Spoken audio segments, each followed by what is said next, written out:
Hello, I am Reasonable Rex, the T-Rex you can trust. Now, normally I do a little bit of a slow introduction where I talk about my subject before saying who I am and then going a little bit more in depth. We're not doing that this time. I want to do a very in-depth focused video on Zootopia 2, so we're going to get started near immediately. The only things I want to say before we start is please remember to like, comment, and subscribe. That helps me, it grows the channel, it helps me make more videos. Second, complete spoilers for Zootopia 2. If you have not seen it, you may want to stop watching this video. I do have a spoiler-free quick review here. Lastly, I never went to college for anything cinema related, so some of my takes and insights could be completely wrong. That's okay. One of the best things you can have with cinema is discussion. So if you don't agree with me or have your own ideas, please share them down below and I'd love to see them. Let's go ahead and get started.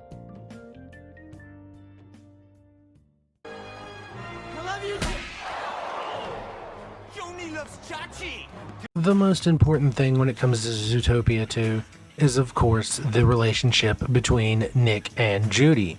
While, of course, it's not the main plot of the movie, that being about reptiles and everything the Lynxley family's doing, it is the main focus of the movie.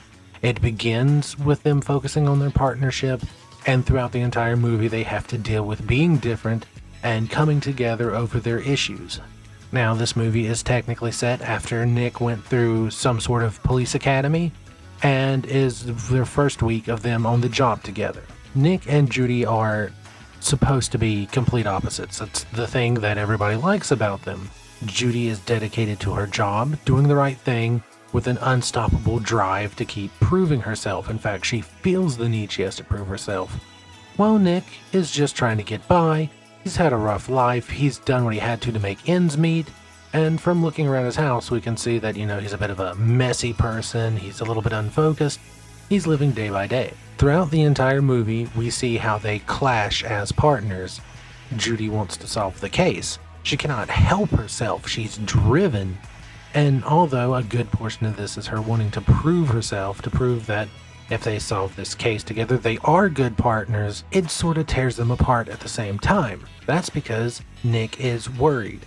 He's worried about Judy. He doesn't want to lose her. He's never felt like he's belonged anywhere, and she's the first one to ever really accept him. So she's willing to stop at nothing to get the job done, while he'll do anything to prevent her from getting hurt.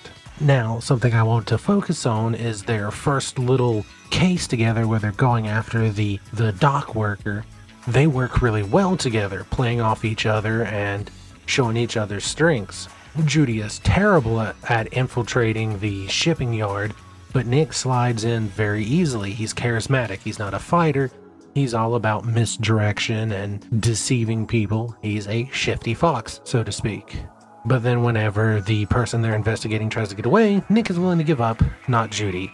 She will stop at nothing to catch him. And yes, they do make a big mess while chasing him, but they do eventually catch him. The important takeaway from this is in the scene following this, when they're getting dressed down by Chief Bogo, he tells her that, hey, I like you. I like that you don't give up and that you do things to get stuff done, but when you cause damages, it looks bad on you. It looks bad on the force, and it looks bad in case there's ever a bunny rabbit who wants to follow your footsteps. You are the first big city bunny rabbit, so if you want to inspire other rabbits to follow you, being reckless could give the wrong idea, or make people want to pull away their family from following in your footsteps. This is really the first thing that starts to affect her. There's a great scene that discusses their problems where they're in partner therapy. Judy thinks she knows the right thing to do and she's not going to stop doing it. Nick is unwilling to admit his emotions and talk about what problems he has, so he just gets dragged along for the ride. A lot of people will say throughout the movie that Judy's uncaring. That's not true. She's not wanting to solve the case just to solve the case and be the hero. She wants to solve the case because A, she wants to help the reptiles, realizing that there's something more going on and that they're being demonized for something they didn't do. She cannot stand by and let that injustice just fester. Secondly, she thinks that if they pull this case off, no matter how hard it is, people will look at them and say, wow, they must be a great partnership. Not realizing that the damage they cause along the way and the problems they cause could make people see them as reckless and not a good fit. In her mind, results mean success. That is because she's always had to push herself to prove other mammals wrong whenever they tell her she can't do anything. She does it and then goes, see, I did it, you were wrong. Nick, on the other hand, is so obsessed with not losing Judy. He doesn't really have a place where he belongs. That's his big thing. He's always wanted to fit in. We saw it in the first movie when he tried to join the Scouts. We see it in this movie when he doesn't want to lose his best friend. Sure, Nick has Finnick, but they always come across as like business partners.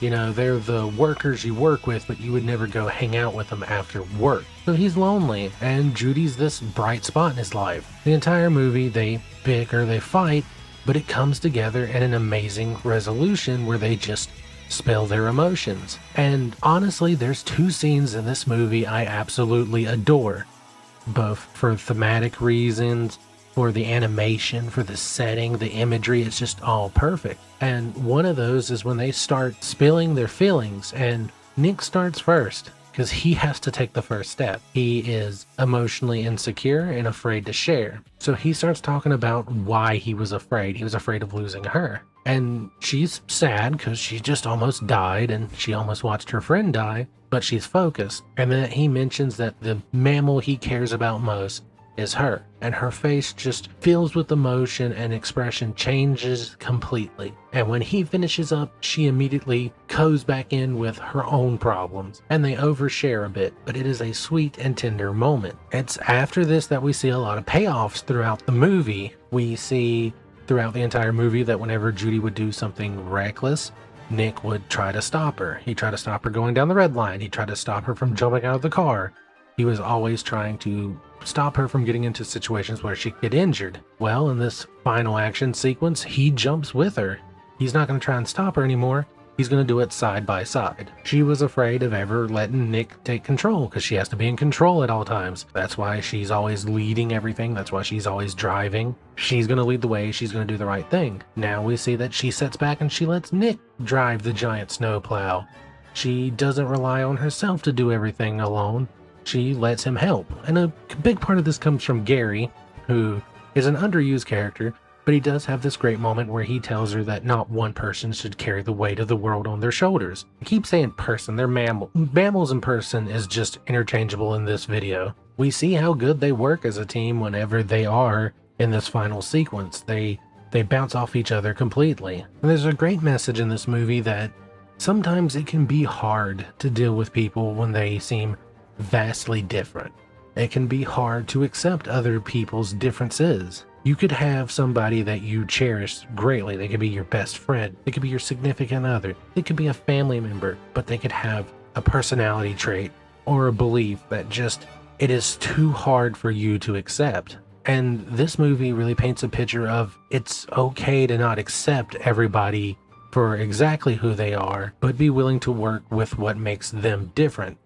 That it can be hard at times whenever you go, I don't agree with that, or I don't see things that way, or why do you do this? But realize that you are stronger together because they have a different mindset, because they are different than you.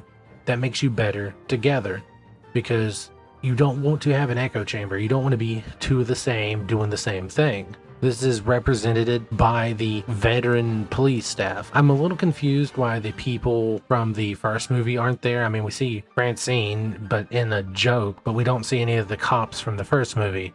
I'm just assuming that these are like the top tier cops, or they're the best of the best, and Judy and Nick proved themselves as someone who's capable, so they're going to be put alongside these like veteran officers. But we see that the veteran officers are the same mammals, they think and work the same, and they have really strong strengths, but really weak weaknesses. This is a good foil to the partnership of Nick and Judy. They're constantly arguing, they're having trouble getting along, and they're constantly chased by these like-minded teams. But in the end, they win out because it's their differences that make them work so well together. Now, if you're going to talk about Nick and Judy, you got to talk about Wild Hops. If you don't know, that's the name of the ship. If you don't know what a ship is, it stands for shipping. It's where you put two characters together, either characters that have a lot of chemistry or no chemistry at all. The internet is always telling two different characters to kiss. When Zootopia 1 released, there was this split down the middle of, oh, they'd make such a great couple. You know, their opposites attract. One's this small town girl, one's this city life character. You know, they work together, they're different. It's such a great story. While the other half were going, why do they always have to end in a relationship? And to be fair, there's a lot of merit to this point, because during the time period that the first movie came out, there was a lot of movies where characters existed just to be a prize for the main character to win. The guy gets the girl because he's the big hero. The girl gets the guy that's great for her because she finally realizes and believes in herself and she doesn't need to go after guys that fill some societal need. Two characters who, one is this nobody and the other one is this big famous character whose only definition of character traits is being famous and important, get together at the end of the movie. And there was a lot of this. There was a lot of pandering to a movie has to end in a romance. Well, that was 9 years ago. Movies have changed. In fact, I think that a lot of movies took the criticism of it doesn't always have to end in a romance and worked with it. So now we're in a situation where it doesn't feel contrived to have this, where it has to end up being this way. So there's a much bigger support for them getting together. This is also topped off with the movie is very aware that people want them to be a couple. There are so many jokes about them being together. It's their first week anniversary as partners on the police force. And people constantly confuse that as like a romantic anniversary. When they're using the walrus fairy and she says happy anniversary, he confuses it as a romantic one, turns on some lights and starts playing the song from the spaghetti scene from Lady and the Tramp. Whenever they go to investigate the shipping dock, they go undercover as a couple with Finnick as their baby. And the anteater is a little confused by it, but just accepts it. There's just constant jokes about them being a couple and being romantically involved. Now, should they be a couple? This still comes down to opinion. They are much better for each other in this movie than they were in the first movie. They've aired out their emotional trauma, and they stand by each other. They're more open, they're more available, they're more willing to try and understand one another. So I could easily see them becoming a couple. I also still feel that they don't have to. They make a great friendship, a great partnership of two people from different worlds working together to achieve the same goal, while caring about each other greatly. Will the third movie put them in a romantic relationship? I'm gonna say probably. If they were on the fence about it, the huge success this movie's become and the huge outpouring of fans going, oh, they should kiss, means they're probably gonna kiss. We get a lot of hints towards this.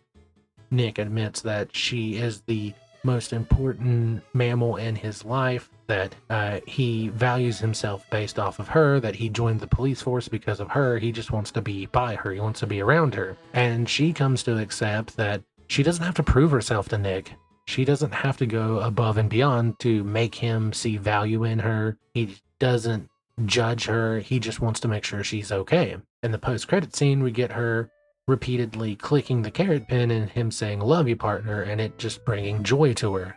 She's found somebody that accepts her for her, flaws and all. He's found somebody that includes him in their life. Them being romantic makes a lot of sense. There's just this fantastic movie with this fantastic story about two characters with two very different problems, two very different upbringings and personalities coming together to find what they value in each other, to share their worries, and save the day. Nick and Judy's partnership is the crux of this movie, and it's done amazingly well. I'm hoping we'll see more of it. I'm going to do a section at the end of this video that you can jump to where I talk about what I want from the future, and the future should definitely focus on their relationship more. But now that we've covered the main two characters and the main theme of the movie, we're going to move on to a little bit of a spiky topic to touch.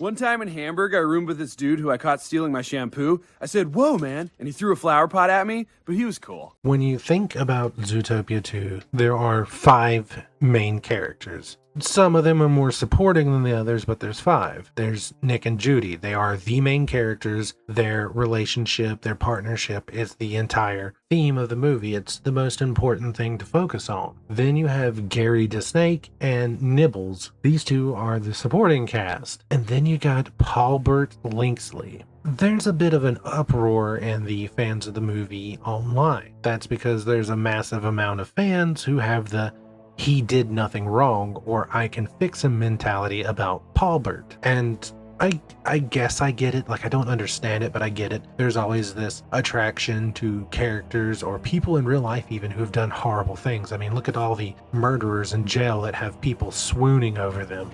Everybody loves a bad boy. Pawbert is the main villain of the movie, but they can't reveal that immediately. This time they choose to do a twist villain like they did in the first movie, but they choose to do it correctly. So the first movie had this problem of who is the villain. First it's Chief Bogo, because he wants to fire Judy and doesn't think she can succeed, and he thinks she's just on the force as a sort of token to some sort of initiative to include other mammals in jobs they don't normally do, and he just wants to get his job done. And as we know by the second movie, he likes Judy, but they painted him as an antagonist so they can have some sort of force working against them. Then there's a moment where there is no antagonist, where Judy's dealing with the fallout of her actions, and then in the last minute, it's Bellwether. Surprise! She's the villain. In this movie, we get very early on, I would say by the end of the first act of the movie, we know who the villains are. It's the Lynxley family. Pawbert's father is very much set up as the main villain. He's underhanded.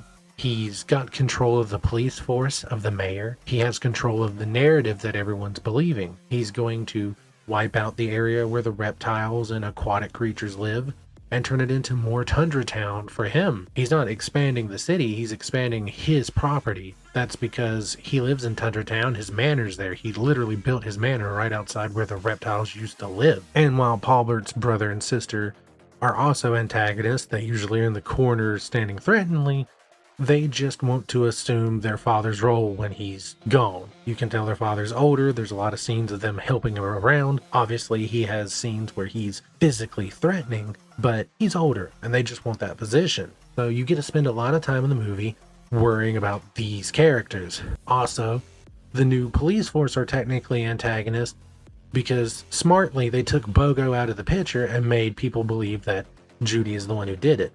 Because we know that Bogo would never believe that Judy would do these horrible things, that she would go rogue and try to murder someone in the city. So the movie smartly gets rid of him and puts him in a coma. That way the other police officers have a reason to chase them with fury and focus, while, you know, the bad guys can direct them to do it. But then you get to the beginning of the third act, and Pawbert reveals his hand, his paw, so to speak. Pawbert's an interesting character, and I think that's why he gets a lot of love. A lot of people see him as misunderstood, as the victim, that if he was in a better situation, he wouldn't have done the things that he did. I don't necessarily believe that. Pawbert, like the rest of his family, are predators. And I don't mean that in the way that they're active animals who eat meat, which of course they are lynxes. I mean it in the fact that they stalk people, they set up traps for them, emotional traps. His grandfather or great-grandfather, whoever it was that stole the patent to the weather wall, is shown to be a predator. He commits a murder and blames the snake who built everything. He acts nice to her and comes in as a partner to fund everything. And then the minute she leaves, you can see him disgustingly wipe off his paw and remove the evidence of her patent and put his own in, and the rest of his family follows. Pawbert's father has been manipulating the police and the mayors and everything for who knows how long. One wonders what would have happened had he caught wind of what Bellwether did before she got her true justice. I think she would have disappeared if he ever found out, because he definitely wouldn't want to be painted in a bad light. Pawbert's brother and sister are also predators. They act sweet and loving to their father while doing everything that he ever wants to prove that they should get his position, they should be the one in charge. Pawbert is like the runt of the litter. He's trying his best, but he knows he'll never be accepted. He knows that his father will never see him like his siblings, that in his eyes he's nothing. but he still wants the approval of his father.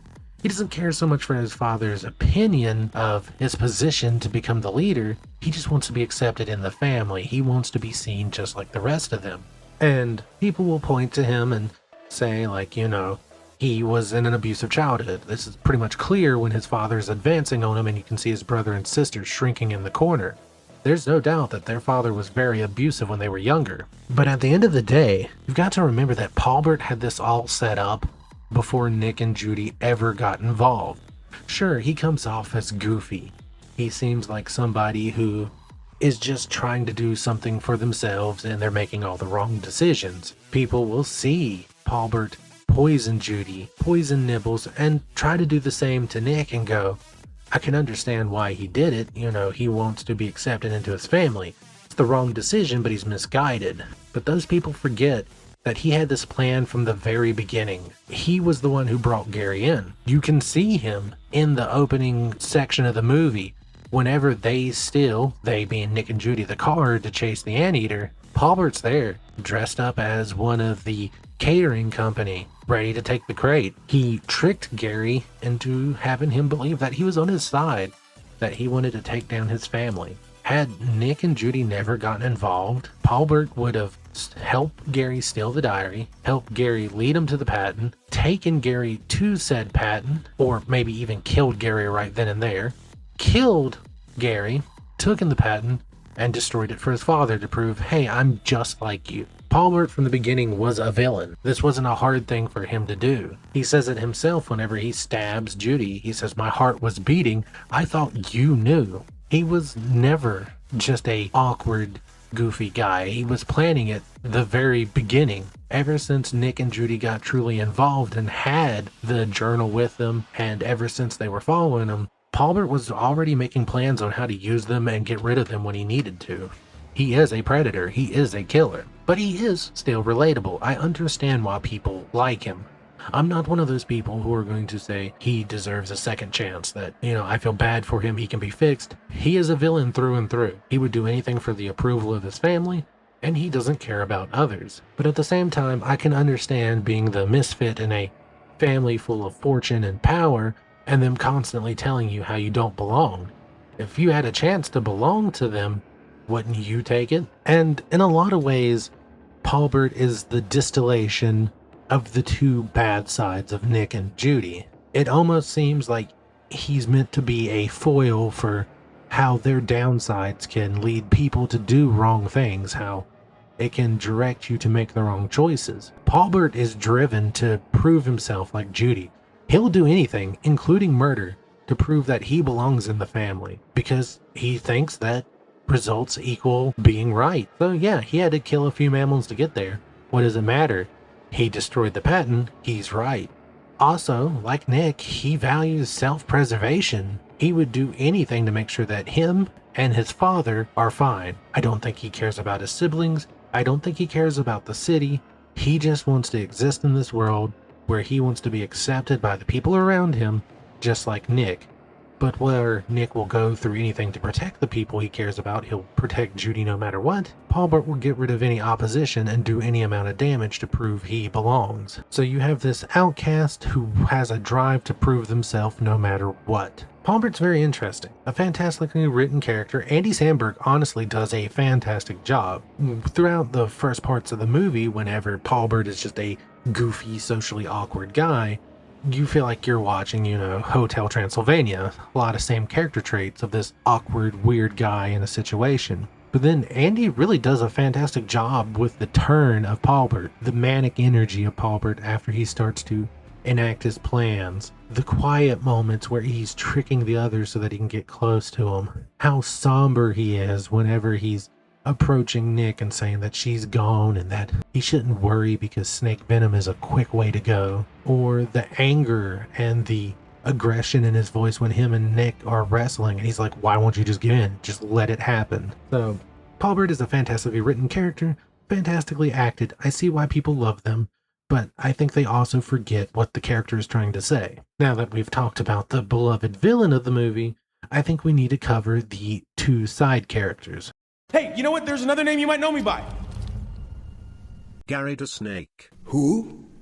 There are two secondary characters in the movie that hang around a lot with Nick and Judy and Pawbert. That's Nibbles Maplestick and Garry the Snake. Now, weirdly enough, I thought that Garry was going to have a larger presence in the movie. The trailers really aimed it as he's an important character, and he is very vital to the plot, but he's not around much. And I know a lot of people are saying, I wish I had more time with Garry. I understand why they did it. If you make a whole new movie where it's Nick, Judy, and Garry going after the journal, you don't get that growth between Nick and Judy. You don't get to see them argue, fight, break apart, and then come back together. Because Garry would be right there, he would be driving the plot. He would be too important to ignore. So having him out of the movie for a good portion, and then having him come back after Nick and Judy split up, is a genius move. I do want to know more about him. I really actually like Garry quite a bit, even though he's not in the movie very much. Ke Huy Quan, and I really hope I'm saying their name right,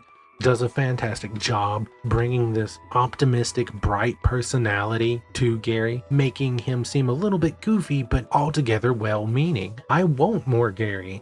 If they do a Zootopia Plus Season 2, which we'll talk about here in a little bit, I would like a Garry-focused episode. So it's a little sad that we don't get to see more Garry in this movie, because he would steal too much time away from the Nick and Judy plot, but overall is a really good character, a little bit underdeveloped, but he's there and he's important. The moment where Judy is basically dying and he is freezing to death is such a great moment. He takes the time to say, "Do not worry.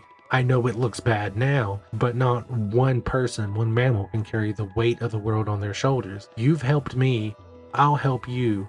We'll save you. We'll save your partner." And it's a little hard for me to believe that she's his best friend. Like, that's a weird line that I don't feel fits, that maybe could have went through a revision, but his permission to hug, him warming up, and then doing everything he can to save her and Nick, it's just a genuine great character. I love his story. I love his family. He doesn't carry any emotions for revenge or hatred for what happened to his family and to his people. He doesn't villainize those who pushed him out, and instead says, I want to take this chance to make things better for me and for everybody. And he's a great summary of the plot of Zootopia 1 and 2. A lot of bad things have happened to Garry. A lot of bad things had happened to reptiles, but he doesn't hold it against everybody around him.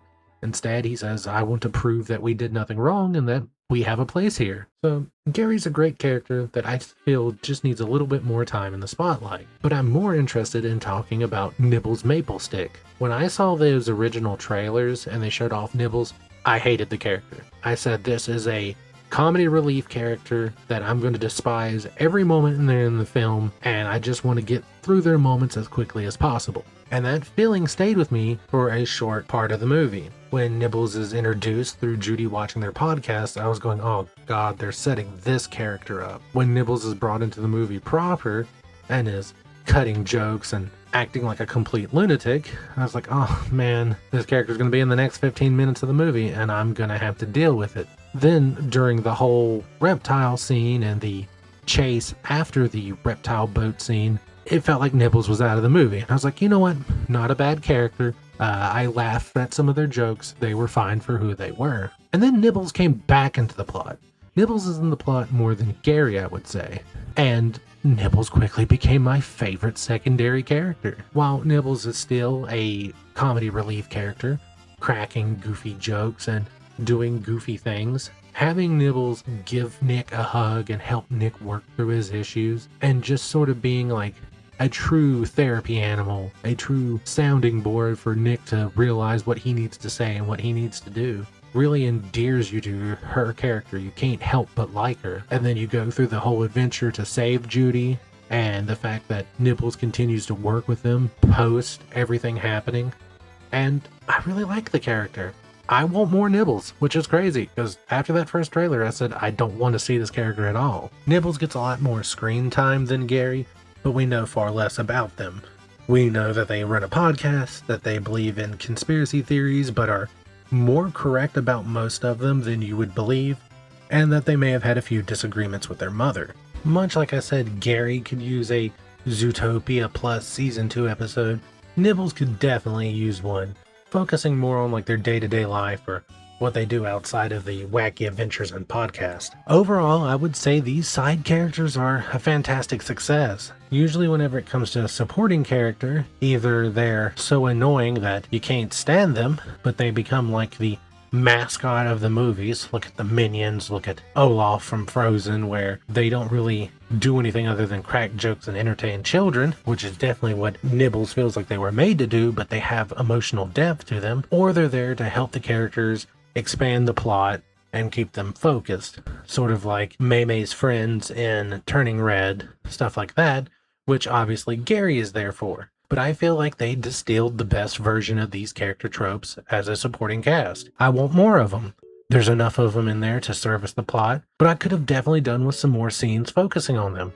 They don't overstay their welcome, they're never annoying, and they add to the movie and to the story. It's really just like a genuine point of proof that the writing of this movie nearly perfectly nailed everything. When you have a twist villain that's truly so much of a twist that people are actively defending them online, where you have a friendship with a addressed but not focused on romantic potential, and the through line of the story is them realizing that they're not working together, but they care about each other so much that they're willing to work together no matter what, and a supporting cast that does their job without taking away from the movie, but they're so well written that you could go, I would mind a couple of episodes of a show about them or see more of them in another movie. It's just a compliment to the writers. Like, what a fantastic movie. Well done with all of the characters, and this is why you should always support writers in Hollywood. And I can't wait to see what they're going to do with more of the Zootopia franchise. Now, I've covered the main cast. I've talked about Nick, Judy, Pawbert, Garry, and Nibbles. There's a few scenes I want to talk about, and these are very important because most of the scenes in the movie I thoroughly enjoyed, but there's one scene that everybody seems to love that I disagree with completely. So let's go ahead and move on to that. You know what you're milking it. Besides, I think we got it. I think we got it. We got it up there. Thank you, Yakety Yak. You laid it all out beautifully. There's a lot of important scenes in Zootopia too, and I'm just going to try and quickly go over some of the most important ones that I really love, and then talk about one that I think that they handled poorly. So first, one of the most important scenes I feel in the movie is the arrival to the gala. Nick gets dressed in his tuxedo. He takes a moment to reflect at himself in the reflection on the van. It's a callback to that scene from the first movie where his mother is putting him in his scout uniform. He is starting to feel like he belongs somewhere. And then Judy gets out of the van, and he's taken aback by her. I'll definitely say that I'm a fan of the idea of them getting together romantically. It feels like great chemistry and a great story. So seeing this moment where he just appreciates how good she looks in a dress is very sweet. And then she takes the time to pin a flower onto his suit, and it's just a lovely moment. It is beautifully directed. The art is fantastic. The little moments are great. Well done. The next moment I want to focus on is the passing of the red line and the honeymoon cottage, which is of course another joke at them being a couple. Coming out of the red line tube, they have a disagreement. Judy would have died if Nick hadn't saved her. There's no doubt about that. There's no way she could have gotten out of it, but she is too blinded by her need to succeed and prove everybody wrong and prove that they are a good partnership that she doesn't see that she did anything wrong. In her eyes, and I know a lot of people disagree with this scene, but I believe the way she sees things is, you saved me. You prove that we're a good partnership. I know you didn't want him to get away. That's okay, partner.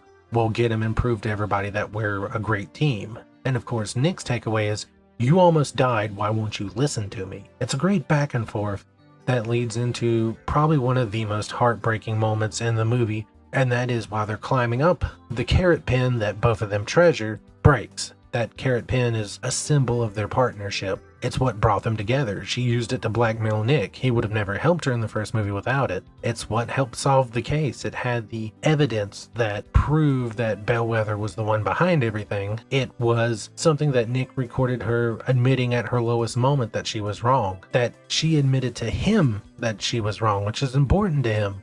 Because Nick spent his whole life feeling like he was wrong. He was the bad guy, no one wanted him around. And you can even see earlier in the movie that he values it. His room is a mess, but he cherishes their picture of them together after the case and the trophy/display she made of the carrot. And then the carrot pin breaks. And it hurts both of them. It's traumatic. It's like watching your friendship break before your very eyes. You argued and something you cared about is now gone for both of you because of both of you. And this scene continues.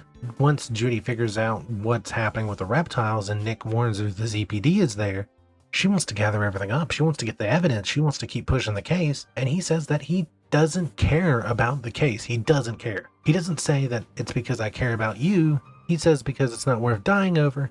Because at this point, he's still too insecure to say that he cares about her more than he cares about himself or anything else. And she replies that maybe they are too different, which is a heartbreaking moment, and they don't get time to settle on this. They don't get time to breathe, to reconcile. The police show up and they get separated. Nick gets captured and Judy gets saved, but she has to leave Nick to do it, and she chooses to leave Nick to do it. Of course, there's situations that cause this. It's not like she just abandoned him, but they split up and they're both feeling it. Nick is now in a situation where he doesn't feel like he can protect her any longer, that he can save her and make sure she's okay, and now he's truly alone again. And she's in this situation where she feels like the only way to get Nick back is to, of course, prove that she's right, to once again focus on success and nothing else. Results equal I was right. If she saves the day, everyone will see that she was never a villain. Nick will be let free. It'll all fix if she just keeps working harder and keep doing whatever she can to finish the case, ignoring everything else. And, you know, these two moments are so fantastic and they're right together back to back. A small moment that I think is super important in the movie, it's two small moments that happen sort of side to side, is Garry telling Judy that the world doesn't rest on her shoulders alone. It's a small moment, and he makes a joke about it before thoroughly saying that again later when she's in danger, because he just says, I have no shoulders. But this is also followed up by the amazing moment with Nick in the jail cell. Nick is in prison, he's worried, he hears that they found Judy, but he can't save her, and Nibbles is there, a character that he very clearly does not care about. Much like me before I got to see the movie and during the trailers, he finds her annoying at best. But she helps him talk through his problems. She helps him realize that he needs to tell her that, hey Judy, I care about you. I care about you more than anyone else. And then Nibbles is there to give him a hug and also break him out of jail. These are short moments, but they're very sweet and very important to the plot. Now there's the Pawbert reveal. What a fantastic moment. The movie completely shifts tone in one single moment. We go from this tense moment of, oh, is Nick gonna get inside? He's about to get cooked by the weather wall. And then he gets in and Judy's like, oh man, I'm so glad, I was worried we got betrayed before. And then suddenly she's been stabbed in the neck with snake venom. Gary's been thrown out in the snow and Pawbert is making his way towards everyone else. There's a fantastic scene where you see the silhouette of Pawbert with just the whites of his eyes reflecting the light in the darkness as he walks forward. He still seems the same. He's still slumped. He's not walking aggressively. He's not menacing in his movements, but you can see that he's a murderer now. He's a predator fully revealed, but not everyone knows this yet, and he uses the fact that people trust him to get in close. He stabs Nibbles. She's poisoned too. And then he goes after Nick. He's completely sadistic in this moment. Judy tells him that you can be different. He says, I don't want to be. I want to fit in with my family. I don't care what I have to do. When him and Nick have their face off, he's dark. He's telling him that, you'll go quickly. Don't worry about it. She's already gone. Just accept what I'm going to do to you. And it is a terrifying turn. It is a true twist villain done correctly. In that one scene where he walks from the shadows, completely erases any idea that we had before of him, the goofy, socially awkward Lynx that couldn't help but play with his yarn ball in his little secret base. They do a fantastic job here of truly revealing the twist villain and setting him up as a scary force. And the last very important moment that I feel is in this movie is where Nick and Judy have their overshare. They finally express their feelings completely. They don't hold back, and I feel like it's at this very moment that their dynamic completely changes. If they are ever going to be romantic or lifelong friends or whatever, it's because of this moment here. They were friends before.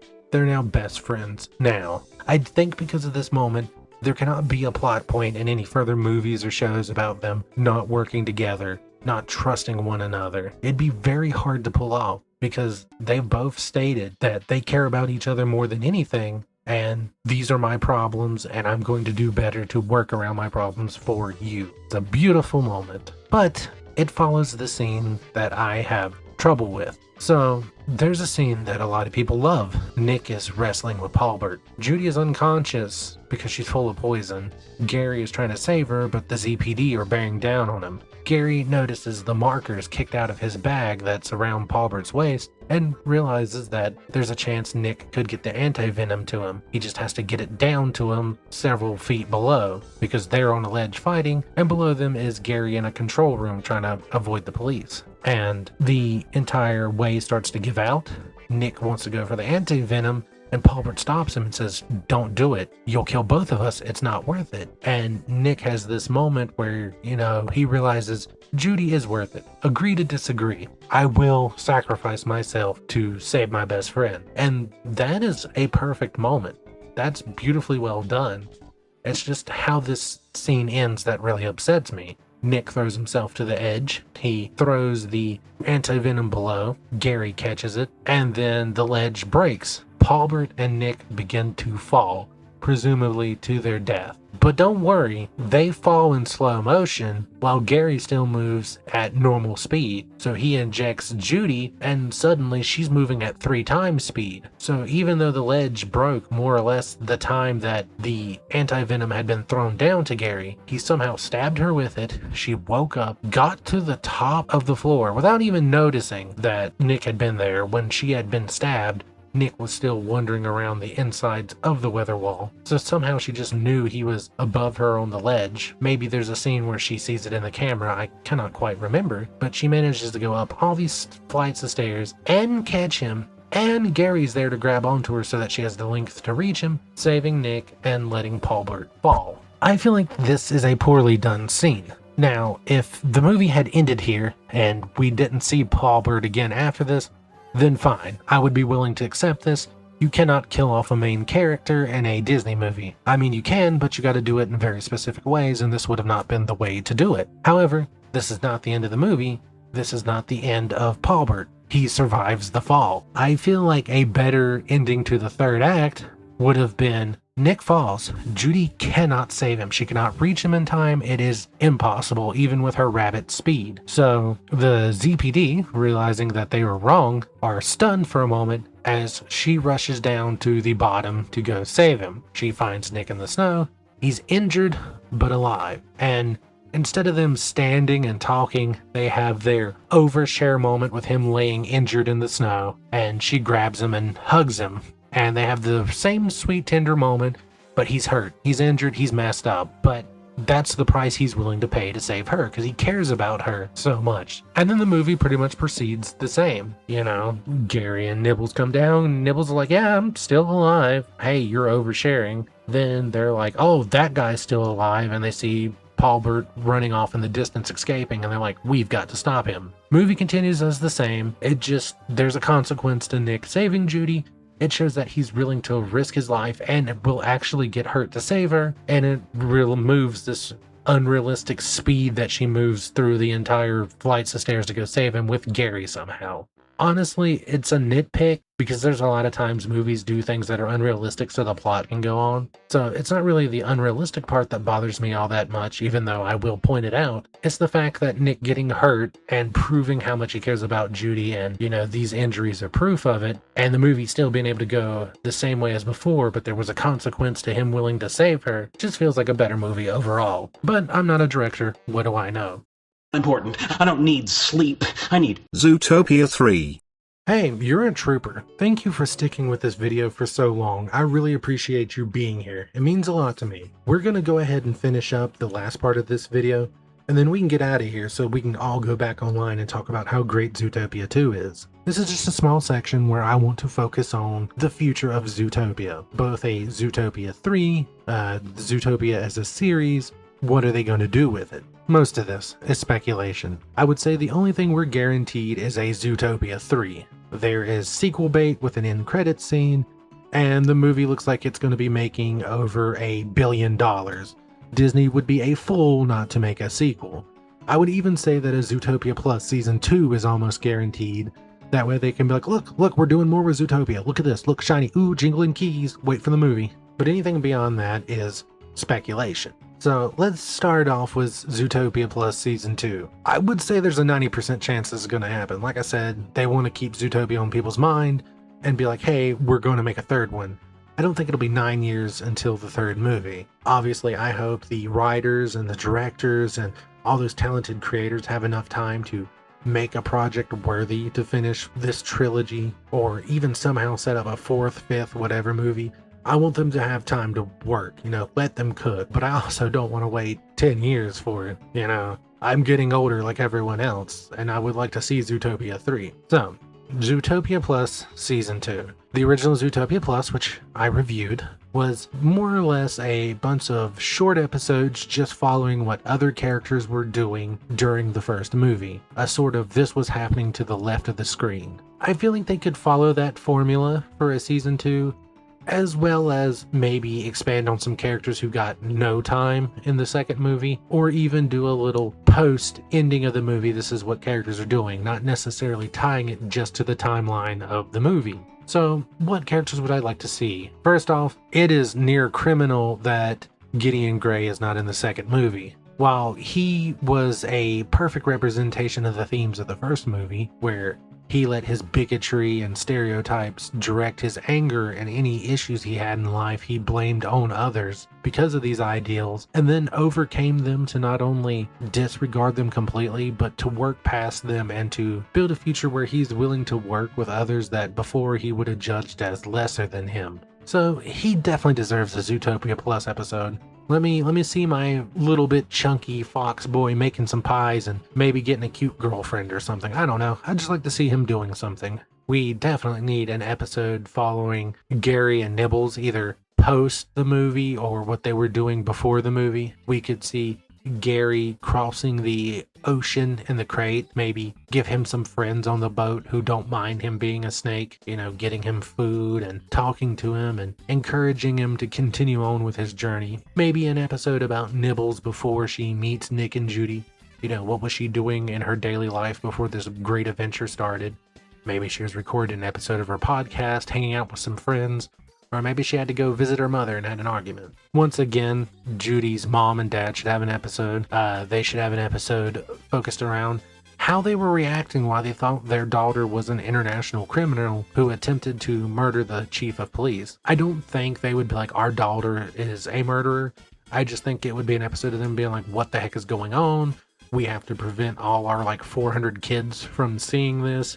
And then having some silly moments with the older members of the family. We got to see a sort of Judy grandmother making a joke about why won't you come home and make babies. Be funny to see her interactions on all this as well. Especially if they are going to play up a Nick-Judy romance, having her being like, it's that fox, he's no good. I would like to see another Clawhauser episode, but instead of focusing on his love for Gazelle, which they seem to be making his only character trait, I would like to see how he's dealing with Nick and Judy, two characters that he seemed to really like in the first movie, being made criminals, while also Bogo, a character that very clearly we realize he respects and sees as a friend, is now in the hospital. How is he coping? What is he thinking? I would love to really know what's going on there. And then lastly, one of my favorite Hollywood actors, Danny Trejo, plays Jesus, who is a Jesus lizard who's sort of like a desperado vibed character within the reptile community, but he's not a bad guy. He's just trying to look out for his people. There's not enough of him in the movie. I love Danny Trejo.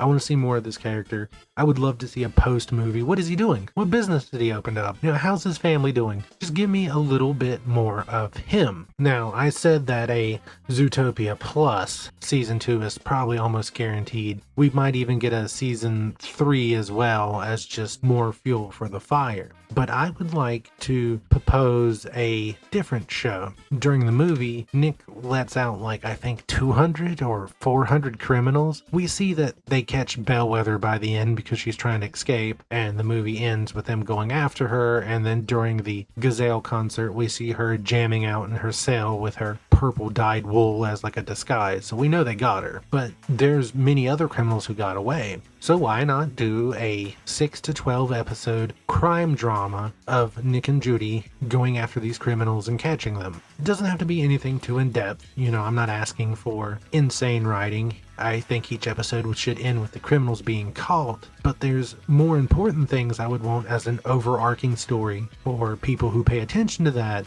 One, the end of the movie seems to say that birds are going to be a thing in Zootopia. Having some more evidence and some more ideas of what we might be dealing with in the most definitely guaranteed third movie would be fantastic. Maybe some sort of overarching villain that all these criminals are interacting with, but we never get to see, we never get to experience, we just get hints at them. You know, the tease of this is who's going to be in Zootopia 3, or this is a little bit of what's going on in Zootopia 3. Secondly, Nick is a main character, but we don't know all that much about him. We've seen Judy's childhood, we've seen where she grew up, we've seen where she lives, we've seen like what drives her, we know her very well. Nick we know a bit about, but we don't know too much about him. We know he had a traumatic childhood experience where he tried to get accepted and was pushed away because he's a fox, and that started to jade him. We know that he wronged Mr. Big, that he lives alone, and that, you know, he's here for Judy. Judy's his number one priority in his life. Nick sort of gets the short end of the stick in the second movie. There's a lot of physical comedy around him getting beat up.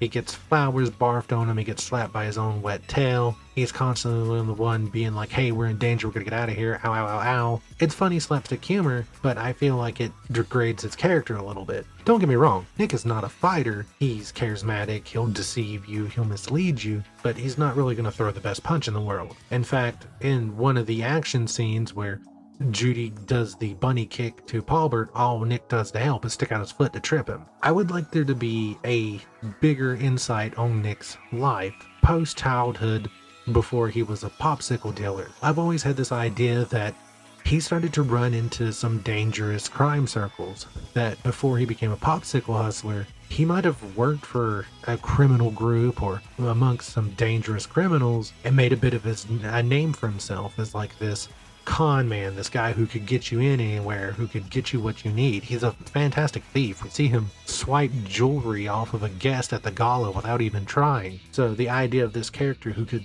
get you into anywhere, who knows everybody, who knows who you need to talk to, and can literally steal things off people like it fell off of them. It'd be interesting to see him, like, see his past start to catch up with him.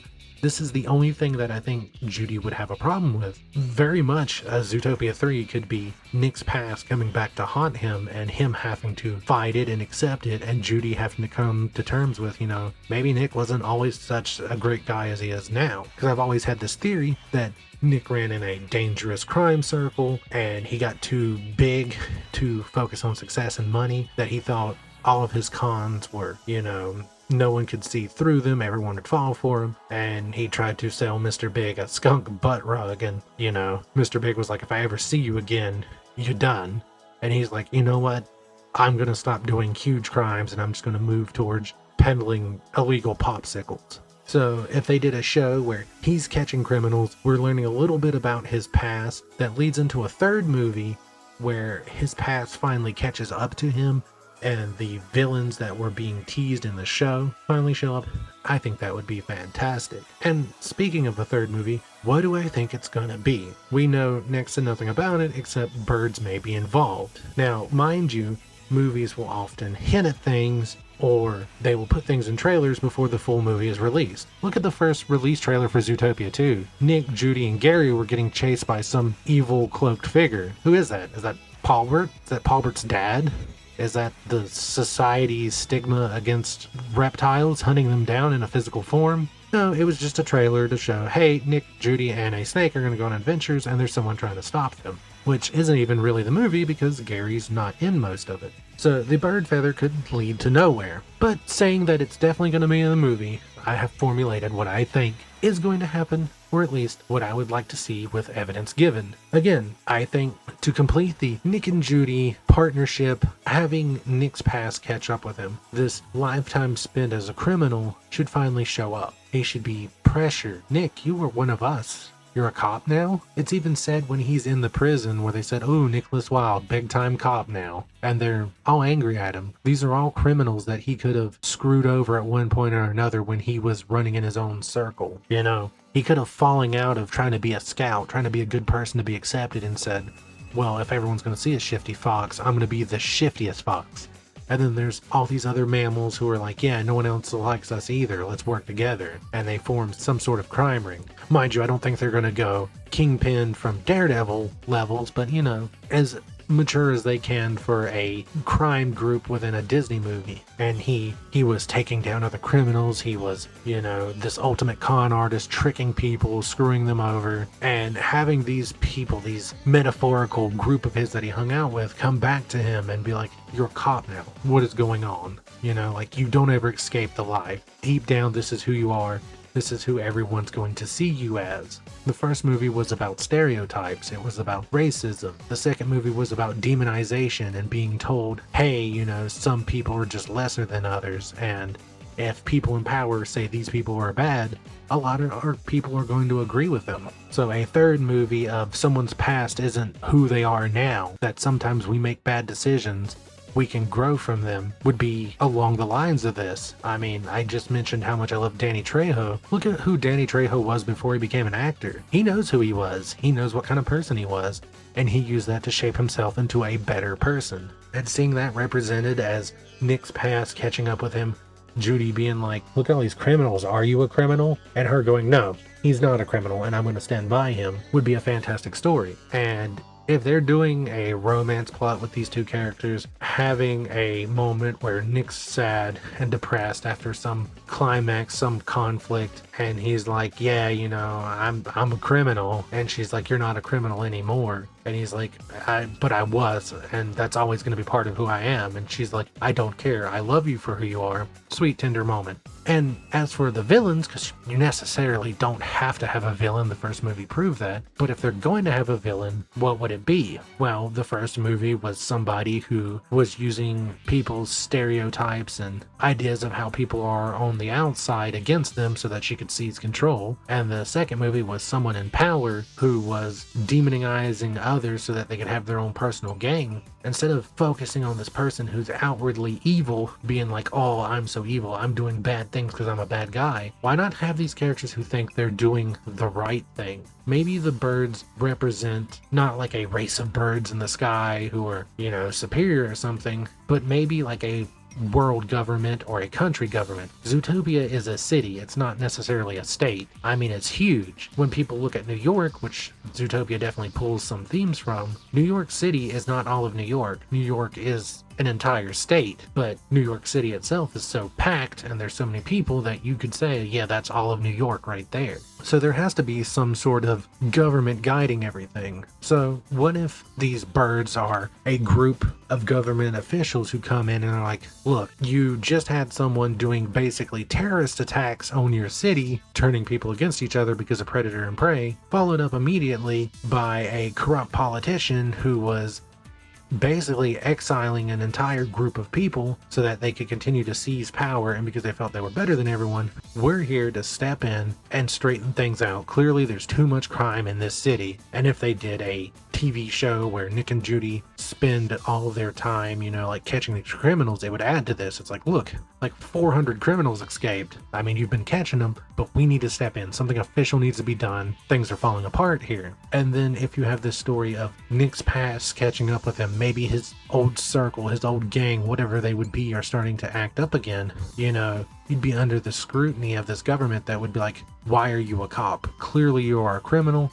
Clearly you never stopped being a criminal. And instead of being the story about, you know, stereotypes, racism, demonization, it's a story about how your past doesn't make you who you are. Where Nick is now in the spotlight. He has to prove himself. He has to say, I'm not who I once was. We know that he has a bunch of criminal skills. We see him try to lockpick. We see him try to break out. He's constantly conning people. He's constantly stealing things. Of course, now he's doing it for the greater good, you know. He steals the jewelry to get into the party. Tries to lockpick himself out out of jail. He convinces the dock worker to win him on by spinning him the story. So he uses his past to do good things. But if a large criminal group starts acting up and doing all these bad things and you're tied to them and people didn't really know it, how are government officials going to look at that? Especially if you're interacting with them when they start getting very active. So that's what I would like to see from Zootopia. And if you like this idea, it's actually inspired me to return to writing. I used to write fan fiction. I know, crazy, right?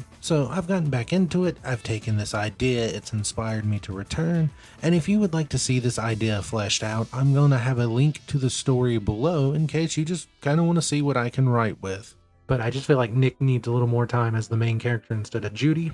It gives a great opportunity to either finalize or further their partnership / possible romance. We get a payoff from the third movie, from everything they set up in the second movie, and we get, a new lesson about judging people, about accepting people. Thank you so much for watching this video. It means everything to me if you stuck around to watch it all. I would really love to hear what people think about Zootopia 2, what they want from Zootopia 3, what they liked, what they disliked. I know people are going absolutely bananas over Pawbert, and I don't agree with that, but I understand.